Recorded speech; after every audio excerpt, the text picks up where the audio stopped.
Hello friends and welcome to the Southern Mountain Kitchen. Today we're going to bake a turkey.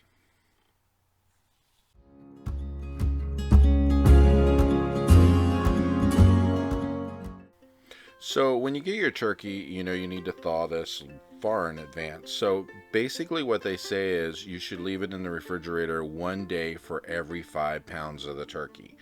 So mine was a 13.5 pound bird. So mine was in for several days to thaw out.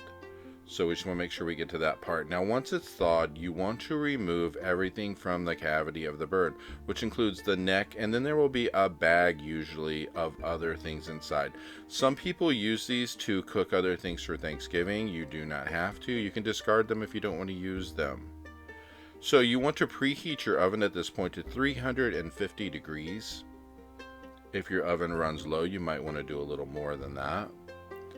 And we're going to get ready to put some vegetables inside the bird. We're going to use a little over 1/4 of a cup of carrots. See, when you put the vegetables inside, you're actually giving seasoning from the inside of the bird out, which is going to give it a great flavor. To this, we're adding at least 1/4 of a cup or more of celery. Depending on how big your bird is, you can actually squeeze as much of this in as you want to.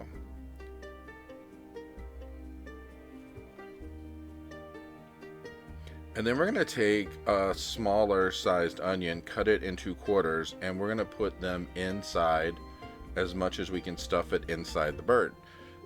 All of these things work together. Is when the bird is actually cooked and everything, the flavor goes through it. But you actually could pull these vegetables out to make a gravy.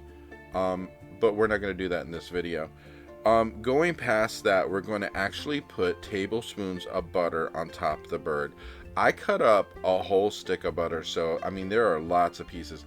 But what I want to do is evenly space them over top of the bird in different areas, like especially where the creases, where the drumsticks are, and where the wings are, and then across the breast. Because this butter is going to melt as it cooks, but it's also going to actually give it flavor, but it's going to work its way into the bird to help cook and do everything else at the same time. So go ahead and distribute them as you see me doing this here. And then we're going to add seasonings to the top of the bird. So right now I'm adding 2 teaspoons of Memphis Seasoning, which you can buy this in most stores. Then I'm going to add a teaspoon of Poultry Seasoning, a teaspoon of salt, and then a teaspoon of pepper. Now this looks like a lot of seasoning, but as it cooks, the butter is going to help this run off a lot anyway, and a lot of it's going to go inside of the bird or underneath. And it's going to help with your basting. You're going to need a pan large enough to cook in to hold your turkey. So spray that with some nonstick cooking spray. It'll be the easiest thing in the world when you're trying to get this thing out later, because they do stick to pans sometimes.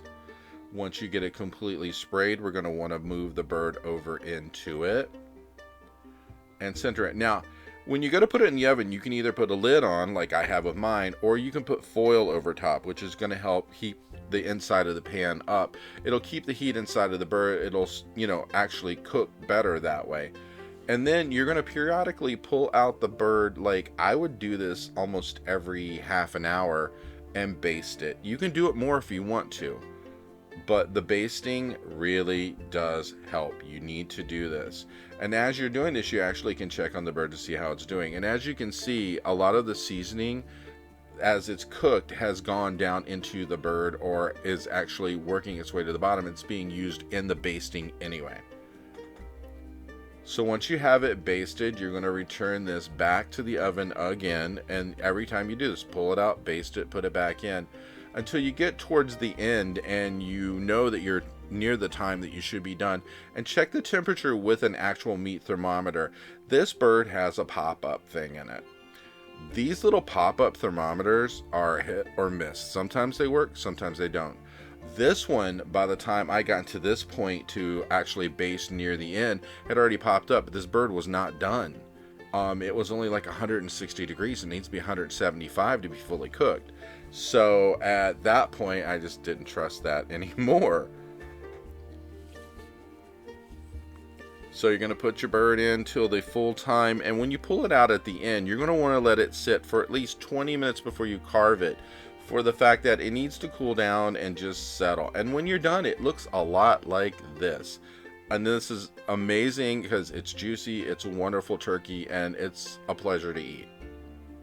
I hope you liked this video, and if you did, please like and subscribe. And if you like other videos from my channel, please check out my cookbook, which is available on Amazon and in bookstores worldwide.